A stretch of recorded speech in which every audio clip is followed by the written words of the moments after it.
excited to talk. I love people's stories. So I always start there, start with your story. And that's what this is all about anyway, is your story. So it's all great. So my story as Dr. Mo starts Yeah. in 1996. Yeah. Um, All right. long Well, before. we'll get, yeah, we'll get into it. Sorry. Let me turn this off and then I'll actually start the show, even though we're already on and whatever people can see some behind the scenes stuff, I guess. It's all good. Yeah. We're And real then people. we'll get going. Okay. All right. So here we go. All right. So I'm just going to breathe and we're going to start. Welcome, YouTube people. And here we go with the episode. So, welcome to the show. I'm so happy you're here. You are going to be so happy you're here. I'm Kim Sorrelle. I speak, I write. I get to do a lot of fun things in life, but my favorite thing to do is meet people. And I get to meet some fun, extraordinary, amazing people. And this particular person that we have today, Dr. Mo, I've been wanting to connect with for the longest time. And somehow, I don't know what's happened in life, but we're finally here. So I'm glad to finally be here with Dr. Mo. She's had quite a journey and she's all about helping people. So she shares my heart. And so I'm so pleased to welcome you to the show. Welcome, Dr. Mo. Thank you so much, Kim. I am so excited to finally be here. We finally made it happen. Here we Yes. are. I can't wait. Yeah. Yeah, I know. Yeah, I feel the same way. And so, yeah, so here we are. And so I want people to really get to know you. So I would love for you to start by telling me about 8-year-old Dr. Mo. It's funny, yes. I have a picture of 8-year-old Dr. Mo standing outside for Easter in a pink dress, which if you know me, you're like, you had a pink dress on. I did. I actually had a pink dress. And she was timid. She was very timid, afraid of making mistakes. Mm. And that's the me that comes out a lot. It comes out a lot. I'm always afraid of making the wrong choice. So become an entrepreneur. That'll make you make wrong choices every day. It's exposure therapy. Yes, it is. It definitely is. So you were afraid of, so a perfectionist Um, or not? yes and no. I wouldn't call it that because I think a lot of what we perceive as external influences are actually just innate in a lot of us. I carried a lot just because I carried a lot. And it was my nature. And whether it's, nature or nurture, I don't know. I mean, it doesn't really matter. The bottom line is it came out of the womb without an off switch. That's kind of how it went. And I didn't have a safe space to really, I mean, it was the 70s. Think about it. I didn't have a safe space to have a voice and be myself. Mm, And it is why my mission in life is to create safe spaces for people to be. mm. I love that. I love that. So when you were growing up, you grew up in the Great White North? Yes, I did. I about half an hour half an hour south of Canada. Yeah, yeah, yeah. So if you were anything like me, so I grew up in Michigan, and to me, Canada was sort of part of Michigan somehow. Yeah, I mean, it was, we used to go to Canada to get gas. yeah, yeah. Well, if you knew my parents, you would know that we went over there to get liquor. Apparently, it was cheaper. I don't really know, but that's what we would do across the border in Detroit, whatever. But anyway, and they put it under a blanket. So is that illegal? I'm not sure. Early corruption or something. But I'm anyway, there. yeah, yeah, yeah. So, playing sports, hanging out. What were your passions when you were a kid? Oh, when I was a kid, I started swimming at 13. And I swam all through my freshman year in college. That was the only sport I played, and I was told I wasn't an athlete back then Oh, you were because wrong. swimming was not a sport. Oh, So I know, I hear you. And again, it's crazy the influences that come in. I mean, I was an athletic trainer before I was a physician. I'm a sports nutritionist. I've done 7 Ironmans. I coached triathlon for over a decade. I mean, and it's funny, I played ice hockey for 3 or 4 years in my mid 20s because I always wanted to learn how to skate. And I didn't know how to ice skate. So I joined a women's hockey league. I figured, well, this will help. and I bet it did. It did. It did. I couldn't score worth a darn, but I was very, very persistent on defense, which is really pretty much me to a T. Yeah, yeah, yeah, yeah. Well, it's good to be aggressive in Yes. whatever it is you're doing, I guess. Yeah. So did you always know that medicine is what you want to do, or sports medicine or sports therapy, or what did you, Yeah. yeah? Well, I was an athletic trainer for 6 years after grad school, which is where we chatted a little offline, went to Western for grad school, met my husband in 96, 95, 96 when dinosaurs roamed the earth. And we were athletic trainers for 6 years while we were applying to medical school. And I wanted to be a doctor way back when, but I went to college and was told, you're never going to make it. Now, admittedly, they were right because I would not have made it then. I would have failed out completely. I was not ready. I went to college at 17 and I had been somewhat sheltered and my decisions were made for me a lot of times. Mm. So when I got to college, you know what happened? I made all kinds of decisions. Yeah, you did. And You were so driving over to exactly, I was going to Canada, right? There you go. And I made a lot of decisions and they got me where I am today, which I'm super grateful for. And it was funny because when I was at Western, I applied to PA school after my year of athletic training to get my master's, and I never got an interview because I did not have enough experience and my grades were not good enough. And admittedly in college, they were not good enough. So my husband and I decided a couple years later, we got married, and we said, so what do you want to do next? Do you want to raise a family? Do you want to buy a house? What do you want to do? And we're like, no, I don't want to do either of those things. We're young, And so I said, do you want to make a run at this med school thing? And so driving home from our honeymoon, we bought an MCAT book and studied on the way home. Oh, nice. I love that. Yeah. So that's and then as soon as you could, you applied right away. Yeah. I had to retake a couple of classes. My husband had never taken physics, for example. Like I said, I made some decisions. I had to retake organic chemistry. I had to redo a couple things. So retook those, took the MCAT. I knew the only way for me to get into medical school was going to be the MCAT because my grades were abysmal, frankly. And so I did. I studied a lot. I learned how to study differently. Since then, I've also learned my brain works a little differently than a lot of people. Wish I would have known that then. Yeah, no kidding, right? Wish I would have known. So, but in that journey, I studied, did very well on the MCAT, started tutoring the MCAT, learned that critical thinking. This is about the time as well that my serial entrepreneurship started also going. So I didn't even realize I was a serial entrepreneur until my dad actually mentioned it a couple of years ago. And he's like, you do know you keep just starting businesses, right? Like, I never really thought about it because I find a need when I was an athletic trainer and then we went to medical school. We were in Northwest Ohio then. And I was leaving my high school that I took care of the kids as an athletic trainer. And I was going to leave them uncovered. And I was like, I can't do that. So I formed a company that put part-time athletic trainers, told them how to get liability insurance, put them in, because no clinic wanted to do this. It was a pain in the butt with paperwork. Nobody wanted to do it, but these kids were going to go uncovered. Mm. I recently found that paperwork. I had covered 20 schools in Northwest Ohio. Wow. I didn't make any money, but the kids were covered. That's good. That's good. So you met your goal. I kept my kids taken care of. Yeah, that's good. That's good. Yeah, we're in Northwest Ohio. We lived in Elyria for 10 years. Okay. So outside of Lorain County. And then we went to medical school in Toledo. So I lived in Strongsville for a year, moved to Elyria and then to Toledo, and then got out of Dodge and trained in Tampa. Yeah? Palm trees. Oh, wow. Palm trees got me. So you both ended up at the same med school? Both ended up at the same med school. That's pretty amazing.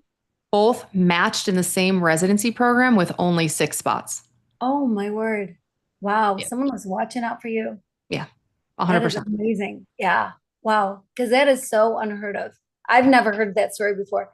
I've worked with a lot of med schools and a lot of med students and a lot of people in residency, and I've never heard that story. Usually it is you both get into med school, one of you is here and the other one is hundreds of miles away, and hopefully you'll see each other once in a while. Correct. And then, residency. Holy cow. I mean, in the same program. Yeah, that was insane. And I learned at that point, which is when I look back, this is how I form relationships with people is, well, much like yourself, I talk to them. And I knew by the time we had applied to medical school, I wanted to go and look at the campuses and see how they felt. So we looked in MCO at the time. It was called MCO. Now it's University of Toledo. And MCO felt really good to me. I met the admissions director. I met the head of the emergency department. I just formed relationships with people. So when they were looking at my application, I was not words on a piece of paper. I had seen them, and we had driven up to say hi a couple times. When we came down to Tampa, my mom lived outside of Tampa, which is the only reason we even interviewed there. We were planning on staying in Toledo. But I'll tell you, you go down in January and you're like, I'm not going back. Yeah, no kidding. No kidding. Yeah, I go down in January and don't want to come home to Michigan either, but 100%. yeah. Yep. Wow, that is amazing. So emergency med, you both did emergency med? Yep. We both did. My husband's still full time. I did 15 years on the ground, level 2 trauma center at night. It's not an easy life. It did what it did. And I knew how to sleep. I knew we had protected sleep in our house. We had protected time in our house. We were very respectful of that. Even so, I ended up with some heart disease that I am not genetically predisposed to. Here we are. Yeah. So let's talk about this, because meanwhile, you've got triathlons going, you're a swimmer, you're on a hockey team. You would look at you and go, wow, you're the picture of health. So what happened? A couple of things. I've battled food for my whole life. I was on my first diet at 10 months old. I got taken off of whole milk. Oh, Great for my nervous system. Just throwing that out there. oh, I didn't know that then. It was a long time ago. I get it. But I didn't have an off switch. I don't know if I wasn't born with it. I don't know. I don't know. I don't care. And about 4 years ago, it had been a 40-year journey. I mean, that's why I'm a sports nutritionist. That's why, I've been counseling athletes since I was 17, because I love to help them through their path. It's just what I do. I wanted to be a life coach at 22 before life coaching was a thing and before I had any life to be a coach, Yeah. But this journey where it's taken me 4 years ago, I ended up starting a lifestyle medicine practice because I solved my problem, my 4-decade-old problem. And I thought, I think people need help figuring this out. So I just got online and I was talking to people, and I'll never forget my very first patient. And she's like, wait a second, you're a doctor? I was on Reddit. You're a doctor? I said, yeah. She's, can you be my doctor? I don't know, maybe. And we figured it out together. Yeah. Wow. I love it. I love it that you just did it. Yeah. That's the way to do it, though. I mean, so many people think that this is what they want to do. Yep. And sometimes it's just so much better. Just pull the trigger, just start. Because you're going to make mistakes, whether you have it completely planned or not. There's going to be stuff that comes up that you're so unaware of. So just do it. And as soon as you do it, the better. So just do it, whatever it is that you dream of doing. So, okay. So that's the youngest I've ever heard somebody get put on a diet before. I was 8 on my first diet. I was 8 years old. And I know it messed with my head. Like, and then it made me feel like I was hungry all the time. And, am I going to get something to eat? No, not. I remember walking home from school, 8 years old, and there'd be a tomato and a little bit of mayonnaise and like some sugar-free Jello on my plate, and that'd be my lunch. And just my mom counted like every calorie, and then I'd sneak a ho-ho in the bathroom or something and kind of throw things up. Yeah. Yep. Yeah. And it's funny because when I look and I've since then, my practice does so much more than weight loss, because that's the easy part. You get past that and then you're like, oh, wow, I have all this bandwidth. That's what a lot of my book's about. I have all this bandwidth. What do I do with it? And it's crazy what I couldn't see. And now that I can see, and it's like any other addict. I spent a lot of time around, I have a family, so and when I watch people go through the process, it's crazy. You can't see from inside the bottle. I love that phrase. And the one thing that I've found is that the effort, what I call the effort gap, right? It's why I built my effort gap assessment. The effort gap, you keep working your tail off with no results. And you don't know why. You're so successful. And for me, it was food for many years. But because that part is honestly metabolically easy to solve, as in this day and age. Thank goodness. So grateful. Now, the second side is, well, I don't have a weight problem, but why do I feel really discontented? Interesting. Yeah. That's a big one. Okay, so you say the weight's easy to solve. There's a whole lot of people listening that are going, Dr. Mo, you are crazy because I've been battling it my whole life. Mm-hmm. So what is it that you say to those people that makes it so easy to solve? Well, for me, which was very difficult because of the shame and stigma, I started on tirzepatide 4 years ago, almost to the day. And for the first time in my life, I knew what peace felt like in my mind. Mm. I didn't understand it. I was actually quite confused. And I'm a Yeah. physician, a sports nutritionist. Information was not my problem. I didn't have the biological off switch. Now, whether, again, our brains are very plastic. I know this. I was in a real low place. That's my first book. That's my journey out of the pit. I was in a really low place and I reprogrammed my entire brain because I thought one of two things was going to happen. I either reprogram this or we don't hang out anymore. So one of the two had to happen. I'm glad I picked that one. Yeah. But it was a very interesting phenomenon because finally it had nothing to do with the weight. But I still felt like I was cheating. I hid it in the fridge for 3 weeks from my husband because I was embarrassed. I was embarrassed I couldn't do it on my own. I do everything on my own. But I couldn't beat this. Well, guess what? If a guy has an amputated limb, I don't care how hard he thinks about it and willpowers it to death, it's not going to grow back. Right. You got to work with it. Right. Right. So you work with what you got. That makes so much Exactly. sense. Yeah. Well, and when food is in a different place in your life, it takes up so much headspace, right? So that's thus the much more bandwidth Yes. when you no longer have to think about that. Yes. You have Yeah. so much brain space. Just, it's incredible. Yeah. I mean, my husband said to me at one point, we kind of have about a 2.5 physician household at this point because I was still doing 3/4 of my full-time job and then 3/4 of this other job that I was building this practice because we have a nationwide telehealth practice. I'm like, yeah, because I don't know how to not work hard.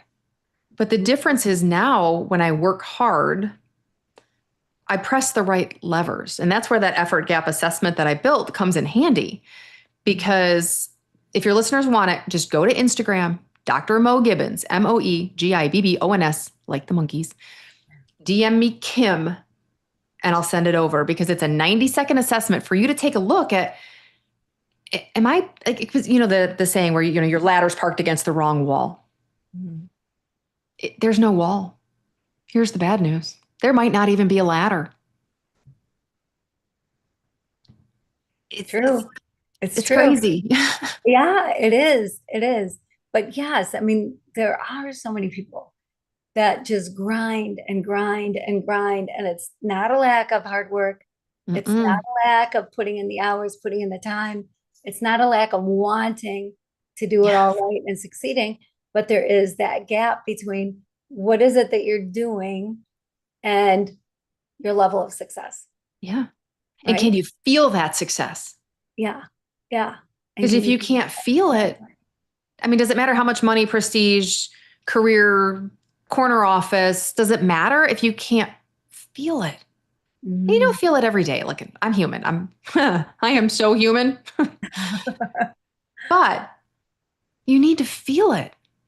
And people can't feel it. And they're like, well, I don't know why. And now in the health circles, we talk about anhedonia. Yeah, I took away your blankie that you had for 45 years. You think you're going to have some neuroreceptor reset. Interesting.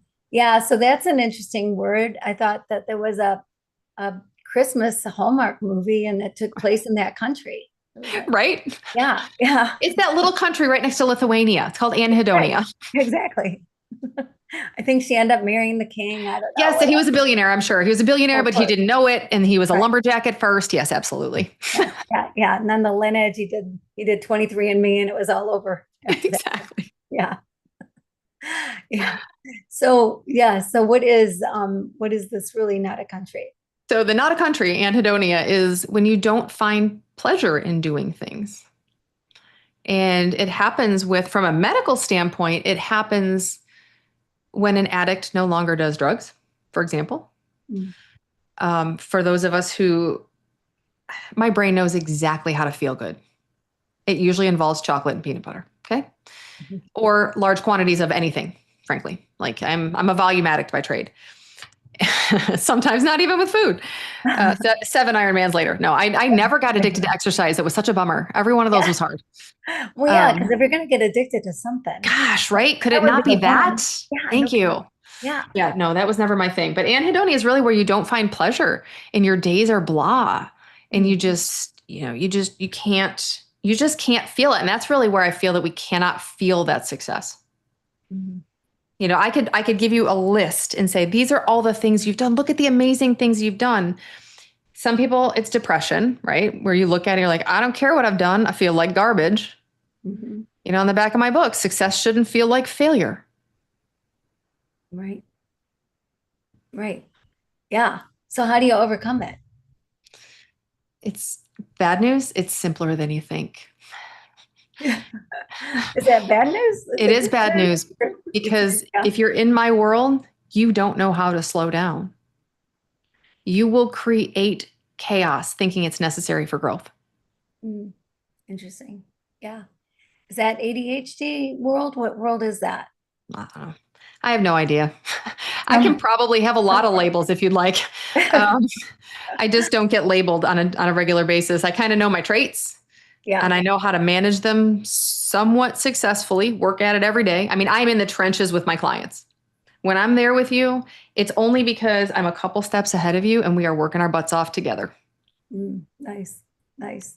That's the kind of doctor everybody wants. That's the kind of Yeah. person everybody needs in their life. I love that. I mean, that's why I coach. I coach worldwide, nationwide medical practice, coach worldwide. And the reason is because it's funny. Like I said, I wanted to be a life coach since I was 22, 30 years ago. I've Mm. been mentoring people for 35 years. The doctor thing sort of happened in the middle and it's a cool little skill. I say that, I poked holes in Yeah. people for 15 years. That's fine Yeah. too. Yeah. Um, and it's an amazing skill. It's an absolute privilege to be a physician. But I don't do most of the medical care in my practice. Mm. I do the inspiration. It's funny that you said that in the beginning because I am an inspirer. Yeah. That's why my book, Freedom to Shift, that is your permission slip. Mm. It's a permission slip everybody needs. And I'll tell you what, like there seems to be this time in life, especially where maybe now you're an empty nester, the kids at least are older, you're not running them around anymore. You're you actually have a minute. I'm speaking from a woman's world. Yeah. You actually have a minute to breathe and think, what do I want to be doing? Do I get to actually pick what I want to be doing? Because so much of our life we're doing what it's expected of us, or we're doing it because that's the degree we got, or we're doing it because that's where we landed somehow. That's But it right there. yeah, yeah. Because sometimes we always blame it on society, don't we? Right? Mhm. It's hormones or it's society or no, it's because I'm good at handling things. So I'm going to handle more. Mhm. I call it the competence trap because you're really good at things. You're resourceful. You are going to figure, this. You're the person in the room that figures things out. Mhm. What happens when you can't figure it out? It's a terrifying place to be. Ask me how I know. Yeah, yeah. Well, it's true. I mean, it's true. Uh, it can be such a confusing moment Mhm. when life takes such a big shift and you don't realize Yeah. that you have permission to shift with it, that you have permission to think about what do you really want your life to look like. You don't have to just go with what the decisions you've already made. You got lots of years ahead of you, no matter where you are. I mean, my word, people are living longer and longer and longer all the time, right? Like I've Yep. got a sister-in-law who just turned 70. I'm like, you got another 35 years. I mean, who knows, right? Right. Yeah. Even if you So have 5, don't waste them. right, right. No matter what you have, I don't, you still who have knows who we time. have no idea. Right. right. But you still are here. Yeah. So do something. And if you're unhappy with what you're doing, there's a lot of choices out there. There's a lot of options. So many options. And sometimes those options are paralyzing though, right? Mhm. Because if you can do anything, you have no idea which direction to go. I've counseled so many people. I say counsel, I'm not a counselor. I've coached so many people, Yeah. mentored so many people over the years that, especially younger physicians, those are my favorites, like 3 to 5 years out of residency. I love to grab them when I can get them. And but because they're like, wait a second, I'm 5 years out and I thought I would be different by now. Mm. And they're like, well, I don't know what to do. And you know what every one of them does? I'm going to go back to school because that's what's familiar. Mhm. And they're going to get a job that doesn't pay them anymore. Mhm. I'm like, go to night school in your free time. And it's not night school anymore, but you get my point. Right. Right. Do study something in your free time. That's not going to, it's not career advancement. It's not fulfilling either. They just do it because it's a path that looks familiar to them. Mhm. Yeah, that makes sense. Yeah. Yeah. You're right. Yeah. Yeah. Well, and I don't know. Like I said, I've worked with so many med students and then followed them on and residents and whatever. And it's like there's different skill sets that aren't even taught that become part of your career. Like there are so Mhm. many doctors, physicians who have no business knowledge whatsoever. But then they put a stake in the ground and they open a business. And what does that look like? I mean, there's, it's It not looks like Pigpen from the Peanuts is what it looks like. like, Where I've always got dust flying around me and we're not real sure what's happening. yeah. Well, and if you became a doctor to see patients and now instead you're bogged down with all this paperwork, I mean, what is fulfilling about that? And how disillusioning is that?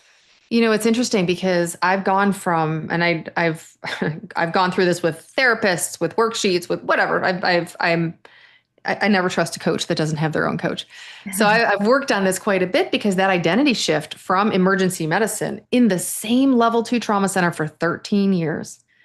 At night, I was a fixture and I got pushed out because I no longer fit the mold. I was changing. I didn't realize it. And then, so it took me a year and a half through that identity shift. It should have taken me 3 months. Had I had the structure that I laid out in my book, I wouldn't have gotten shingles and lost half my hair. Mm, goodness. So, but when you look at that transition, it's very disconcerting. We had a local colleague who was diagnosed with cancer, worked up until the last day he could, and died yellow. Mm, And it broke my heart. I didn't know him very well. It broke my heart. Be at home with your family. But he didn't know how to be at home. He didn't know how to be at home with himself. mm. And this isn't about a wellness retreat. If you know me, that's not what I do. I can't even handle a spa day. My husband used to get them for me, and I'd be like, oh, yeah. And What it's not about even, some tennis shoes? I'm like, can I do, and it's so funny because, but now I can sit here, work on my business, work on paperwork, work on spreadsheets, work on building for hours. It's not about the sitting for me, it's about the creating. And I never saw that coming. I never understood it until I had the autonomy and the brain space and the bandwidth to produce it. Mm, interesting. Very interesting. Yeah. Yeah. So what do you say to people? Like when I don't know. I mean, do you see I'm sure you see certain patterns with certain people, right? There's going to be patterns that emerge and it just seems to me like one of the areas that is a little untouched or a little unconsidered is the woman in transition, is the woman who finally can have the life that she can put together herself, but forgot that she gets to. Do you see a lot of that or no? Everyone, pretty Yeah, much everyone. yeah, yeah. And the tough part is some of us never had that. So we always talk about going back to the person we were, going back to that innate. Now, that is what has to happen is you've got to uncover all the layers of crap, right? And it's not like therapy, right? Michael Neal said many years ago, a stick floating down the river that gets stuck doesn't need therapy, it needs a nudge. Yeah. That's exactly, you need a nudge. You need a kick in the pants usually. Yeah. But that woman who she doesn't even see what's wrong. This is the issue. She just says something's not right. So she goes to the doctor for HRT. It must be perimenopause. It must be.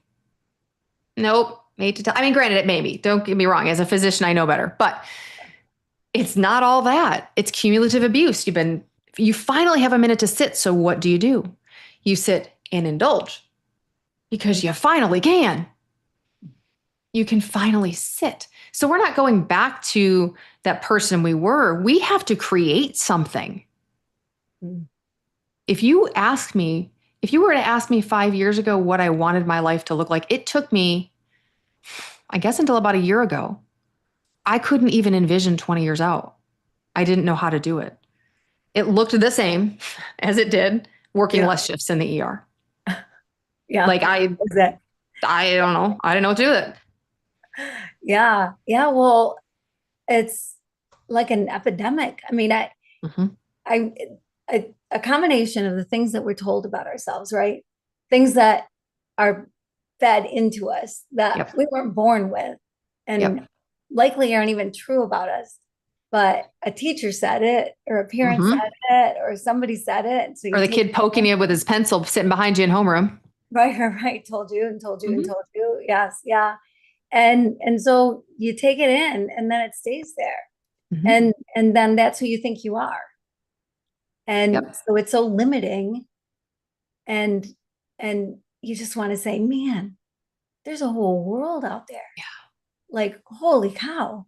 What do you got to do to get in touch with that and figure out what it is? What have you been missing? What do you dream of? What do you want to do? I almost feel like it'd be so good for a lot of people just to go have a play weekend. Just go play. I don't know.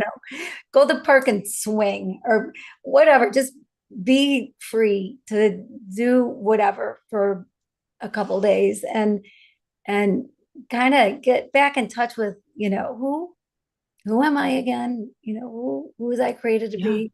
Yeah. And that's tough. I was talking to a client yesterday and she said, I don't know that I have the ability to do nothing. We're talking about hobbies, because people say, oh, you need a hobby. I'm like, oh yeah, great. Like Ironman. Grant, I still do triathlon. My body won't handle that kind of distance anymore. And neither will my mind or my life. So I guess it's probably the trifecta. And we talked about this and I said, do you know that doing nothing could be a hobby? If you'd like to sit and read for an afternoon, that's okay. It's allowed. Mm-hmm. She had no idea what to say to it. I bet. Because again, when we say, okay, play. All right, how are we going to play? Where are we going to go? What are we going to do? What's the schedule? How are we going to do this? Mm-hmm. How about I go for a walk every day. It's not a run. Some days it's a run, depending on the day. Most days it's a walk. I go for a walk. I have a meeting with some AI, usually. It's my work meeting. I'll decompress, I'll brain dump. Mm-hmm. And not even to get any I'm not productive. I'm just talking. Mm-hmm. Just getting it out there. I'm walking or doing whatever. Yeah. Yeah. Which you're allowed to do. Yeah. Yeah. So you got to give yourself permission. And sometimes you have to take that permission. Mm-hmm. Because people very close to you that love you do not want to see you change and get scared by your change. Isn't that the truth? And even if they don't want to, my husband is my biggest cheerleader. But we both have fears. We both have fears of the other one changing. I watch it in both of us. We just have to sit with it and say, all right, well, let's, because again, my mission is to create safe spaces for people to be. How do we make it safe for both of us to be and grow? Right. Yeah. Good point. Yeah. So how do we change? It doesn't involve another man or another woman. Well, yeah. Okay. That's a hard stop, right? Let's be real here. Right. Yeah. But that you feel good about it. Like not just allow it or not just watch it happen, but like feel good about it. Like Mhm. we should be each other's biggest cheerleaders, Yep. right? And then be excited when somebody Yep. does something that they feel Yep. really great about. Yeah. Yeah. Yeah. I remember years ago, remember Maury Povich? Oh yeah. Okay, so I heard an interview with Maury Povich. And one of the things he said that has stuck with me all these years was Povich's root for Povich's. That's the way he was raised. So he had two brothers. I don't remember what he had, but if anybody had anything they accomplished, everybody celebrated. There was Oh, no that's fun. jealousy. There was no anything. It was just happy for them. Just they all celebrated. Anybody, won a track meet or whatever, got great grades, got into a college, got into whatever it was, a part in the play, whatever it was, everybody just celebrated. That's the way the family did it. And he's like, that's the only thing I know. I come from a family of competition. Mm. Like everything was a competition. Like walking down the street, my dad would start racing us, who, I bet you I can get there first, or up the stairs, who I can get there first, whatever. I mean, like, everything was a competition. And when I heard Maury say that, I went, man, that's the actual way it should be. I Yeah. mean, I coached for 25 years. Like I'm all about competition. I love sports. I love competition. But when it comes to competition where you're envious because somebody else is accomplishing something, that's not competition. That's just unhealthy envy. Yeah. And so separating it, figuring out what's actual competition and what's actually messing your brain up that you can't celebrate with Mhm. somebody, right? Because Yeah. if you can't celebrate for someone else, you're not going to celebrate for yourself either. Mhm. So true. So true. Yeah. Yeah. So how does Why somebody not get there? go? Oh, gosh. It's the same way anybody gets anywhere. Our brains are very plastic, right? And I don't care how old you are. Please don't tell me you can't teach an old dog new tricks. It just takes longer. So we have to create, well, I am hell bent for glory. You have to create a system. You will not win changing habits or anything else without a system, without a clear system to make it easy. And I get it. We've all dieted over the years, especially, I mean, I'm 52 years old. Believe me, it's a long sordid history. Like you, my first diet was at age 9. We've learned so many tricks over the years. Some of them aren't tricks. Some of them are to brain dump. And that at 8 o'clock in the morning, this is where I am with my shoes on. And you just do that and it becomes a habit. And it only has to be like, well, it's a hard habit to sustain. No, it's not. It's a hard habit to sustain until it gets wired into your metabolism, like into your being, and it becomes your identity. Mm. And then it's just who you are. Now, do you slip? Yeah. I don't take 2 days off from movement of some sort. Even if I'm sick, I don't care. I'm going to do some mobility training. I'm going to do something. Because like I said, I am not addicted to exercise. I could sit in this chair until I grew roots. Yeah. So, but you make yourself. Yep. It's part of your program. It's part of your It's system. it's part of the system. I make what's called worst day systems. What is the least amount I can do? Still reach my goals, nurture my goals. Sometimes it's more maintenance, right? Depends on, what the goal is. Of course, I want to gain muscle, but I'm not going to be lifting heavy every day. Mhm. What do I do? What is the lowest amount of protein I can have in the day? And it's not always about health. What is the least amount of money I can save and meet my goals for later when I don't want to work as hard? That being said, I'm saying that as a service to the people in the world who are going to retire, because I don't ever want to retire. I will never stop creating value. Yeah. Well, I'm so happy that you said that because I'm working on this project right now with these guys that are geniuses and movers and shakers. And so I really believe this is something that's going to come to fruition. But the oldest people in our world are also the wisest people in our world and have the most learned experience.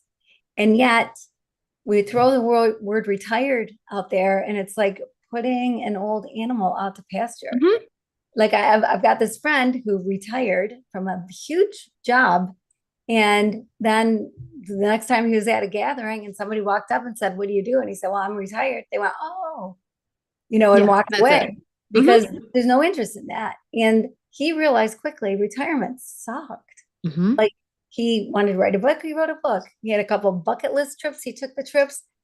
And then what? And then what? And he's And got then what? all this experience and all this knowledge and all this whatever on a golf course. Like, Right. right? I So, know. I yeah. know. Yeah. And the oldest people, the wisest ones, also identify themselves often as lonely, unseen, and forgotten. So, our oldest living treasures, the Hmm. ones that we should be wanting to sit at the feet at and glean their wisdom, we are dismissing and ignoring. And so we're creating community for people. It's going to be an international movement, but community for people. And then we're going to have those people have the opportunity to mentor somebody younger, I love it. share that wisdom and whatever. So community and purpose and the same thing. And I think a lot of it is this mind shift that needs to happen about retirement. Yes, You know, it's I it's not the agree. same as when our grandparents were retiring. It's not the same And I thing. wish it wasn't the same as it, I wish it wasn't like that then because my grandparents would have been healthier and different.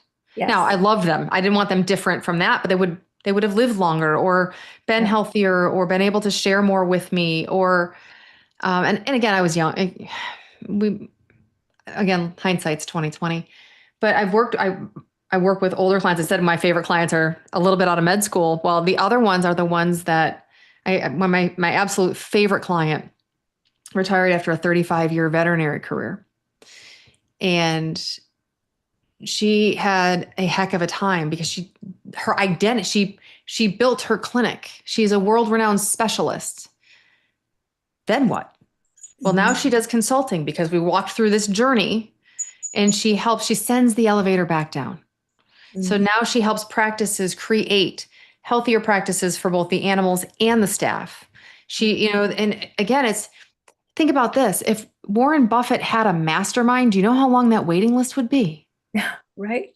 Right. Like, come on. Yeah. Yeah. I mean, Yeah. I had the privilege of meeting John Maxwell recently, a couple months ago. And I mean, I was awestruck. I mean, I was total fangirl. Like I couldn't I even love like John. just sort of Yeah. sat there. And he's so kind. And so when he talks to you, you are the only person in the room. Mm, And I thought this is why people flock to him. mm, And he still works so hard in his stooped posture and his shuffling gait. And he works so hard to give his value back to people because it was God given to him and it is given to others. mm. Yeah. I love that. Yeah. He's quite a guy for sure. And yes. And what a great attitude. I mean, that is the attitude, right? I mean, it's I always kind of think of, well, people die after they retire. I think the Hmm. average is 4 years after retirement, which means some people it's pretty immediate, right? Because Yeah. some people live long past, they use that word, or they move to the villages in Florida, catch Right. STDs, I whatever. was, I was going to say, and they get syphilis, but Yes, whatever. It's all exactly. good. Or whatever. I mean, it's their choice. But then there's, It's so funny you said that because we joke about that all the time. do you? So sad, but true. Yes. Yeah, but there's only so much satisfaction in that, right? Like I think we were made to give. Yeah. We were made to contribute. We were made to be part of a tribe, part of a group, not just be alone in a house withering away. Yep. Like we have too much to give. And so figuring out a way to help somebody do that, like you did with that veterinarian who's now helping how many people? That's Yeah. going to affect how many people and how many animals? I mean, Yep. Well, it's when I left wonderful. emergency medicine, it was very hard for me because I was no longer directly saving patients, right? Mhm. Period. If you watch The Pit, I haven't watched it yet. Can't go there yet. Not there. But it's real. You're hands on saving people. And the transition was very hard for me because one of the last patients I saved in a trauma is a mom. I see her every year. We have a trauma survivors lunch and I go back every year. And she just had a baby. Mhm. And I used to coach a lot of physicians. And when you think about this, well, you're like, well, you're taking them out of medicine. No, my goal is to keep them in medicine longer because the average female emergency medicine physician leaves full time after 4 years. Wow. Wow. So, and then we get berated by society because we leave medicine and look at your patients are depending on you, whatever. Okay, I hear you. You gave it the office. You're good.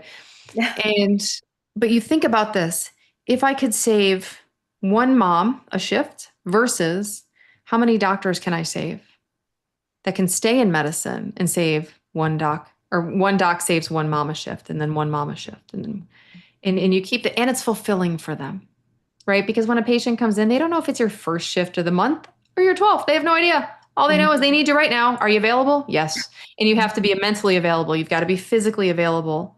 And we get so beat down after so many years that, part of my book is a love letter to medicine because I want people to understand they can do it differently.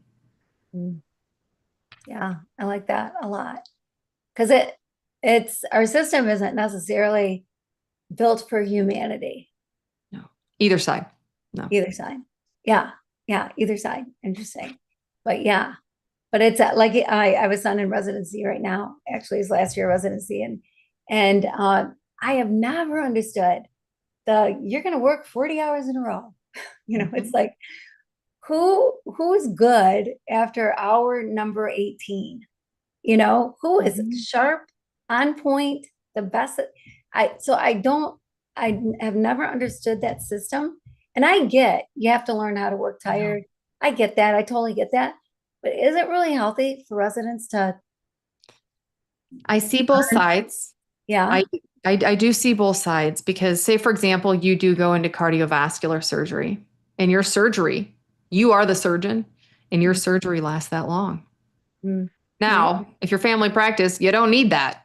Yeah. Like, again, it's always risk benefit. Everything we do, whether it's a medication we take, a thought we think, a relationship we keep, it's a risk benefit ratio. Mm. So again, we know that residency causes issues, right? Mm. Lots of addiction, people take their lives, self-harm. And it's for some people like myself, even 2 years out was worse because you're struggling in residency.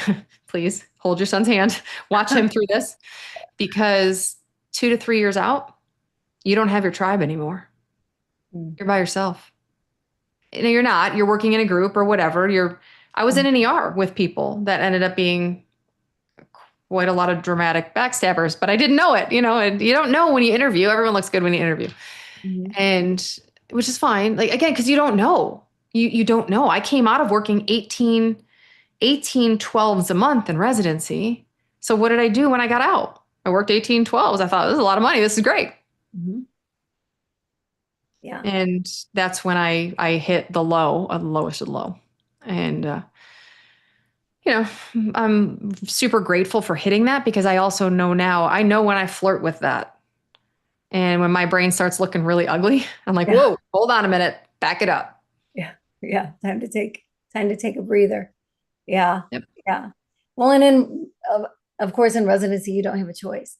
And depending on what you do in medicine, your choices can be limited. If you're completely autonomous and it's your gig and you get to decide, it's one thing, but you're part of a group, you're a hospitalist, you're whatever, you're working in the ER. I mean, you do what you're told. Yeah, you do what you're told. You do what you're told. Yep. And then if you start seeing things medically that you wish they were doing differently, I would think that would be a tough thing. I have a colleague who's become a friend over the years, and I've seen him tired for the first time. He's 4 years older than me. He's like 57, maybe 56, 57. And I went to see him. He's also my physician. And I couldn't believe it. He aged 10 years in the year that I had seen him. And he said, well, there's just nothing for physicians to do at the end of their careers. He didn't like the way his group was being run. He wanted to do less. They were like, well, you're not contributing to the group. And I said, did you read my book? Did you, I wrote this book, right? This is for you.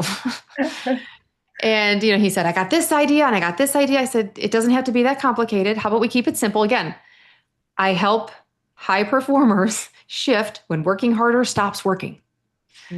That's it. Because, and he's telling me all these complex things. I said, don't, it doesn't have to be chaos. It can be very, very simple.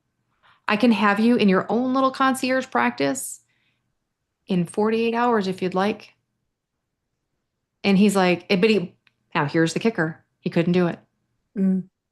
He's retiring in next May. Wow. At 58. And guess what? He tried to retire once Mm. a few years ago and came back. So I got to keep an eye on him. Yep, exactly. Well, maybe a year from now, maybe he'll be thinking about what you said to him, and maybe he'll go, yeah, because that's part of the problem too, right? Like we need more doctors. It's not Yeah. like we've got this overflow of doctors. Doctors can retire at 50 and it doesn't really change our system. It hurts our system. Yeah. So if doctors are able to practice longer, Mm-hmm. that helps everybody. That helps Yeah. everybody. So more health within healthcare seems to make a lot of sense. I mean, imagine if he could love his patients until he was 70. And I'm not saying work every day. I'm saying Yeah. work 4 days a month. I don't care. I mean, again, what lights you up? Mhm. He does a lot of mission trips, for example, but what lights him up? Fine, you go on your mission trips. Imagine if you could take care of your patients remotely. Wink, wink. Like, imagine Yeah. if, Yeah. right? Right. Right. Yeah. I Yeah. could help you with this. I Yeah. know how to do this very well. Yeah. And, it's just, but it's funny because we get so, again, like you said, you get so locked into this is the path I know. Hmm. And I Yeah. don't know how to do anything else. Right. Right. Right. Yeah. Yeah. I've got a really good friend who is ENT, Hmm. uh, but he does a lot of cosmetic surgery.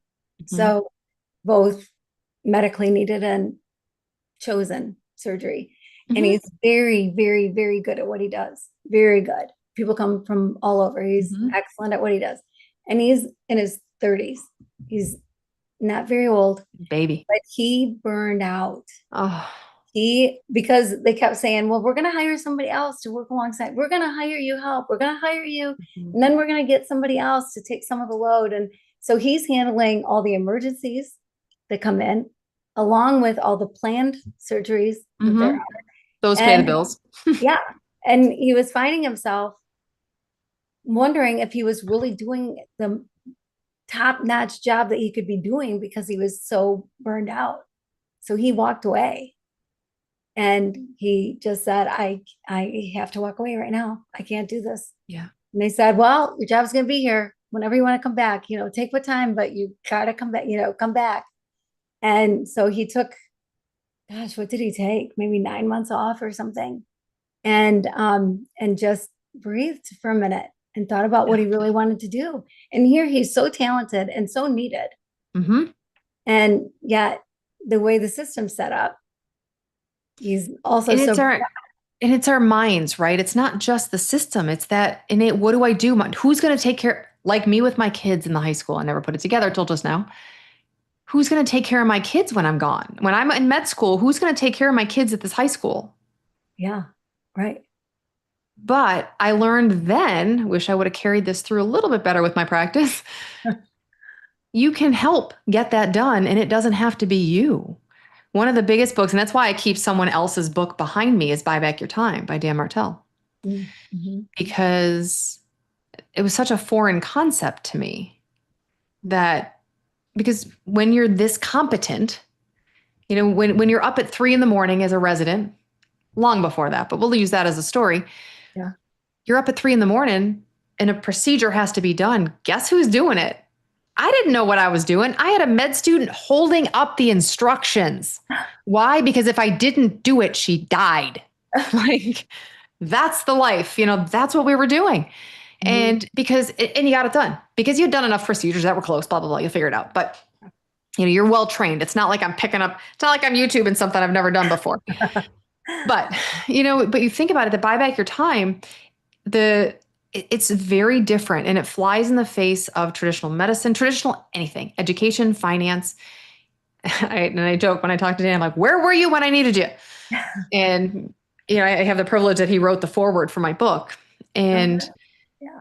we talked about it. And he's been working on me for 2 years now, 2.5 years to get me to this point.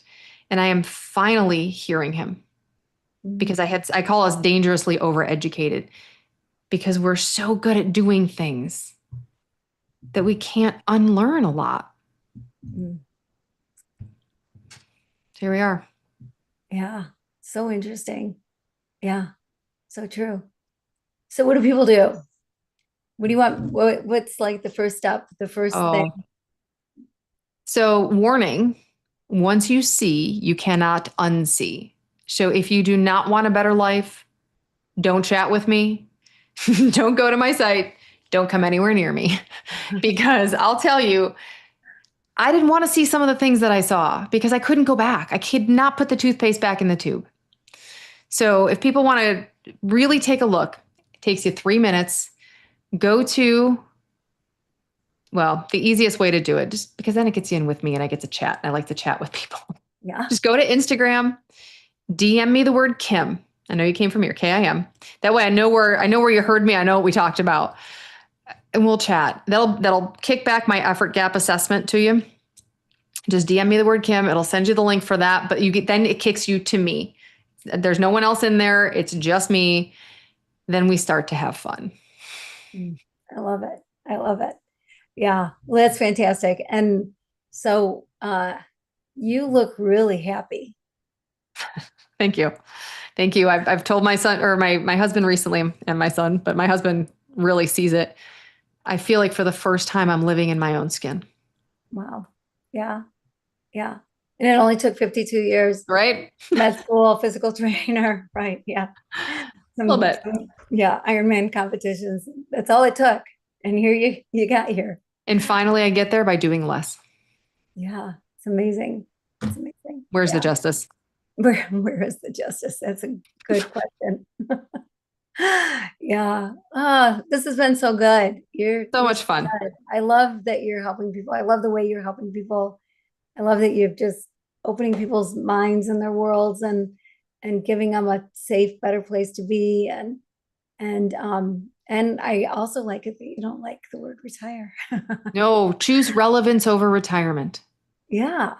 Yeah. Yeah. I like that. Relevance over retirement. Like, I mean, it doesn't mean that you don't have to cut back on the hours Yeah. Chill or out. change and do something else that you love to do. I mean, whatever, but you also don't have to, roll over and die. Or in my grandpa's case, he just sat in his orange chair. I just Yeah. picture my grandpa retired at 55 years old Oh, wow. and then sat in his orange chair with a Yeah. remote in his hand. Watching Yeah. TV. Yeah. Yeah. I hear We you. And it never heard of hurts. the in It between. hurts. Yeah. Oh, yeah. Yeah. For sure.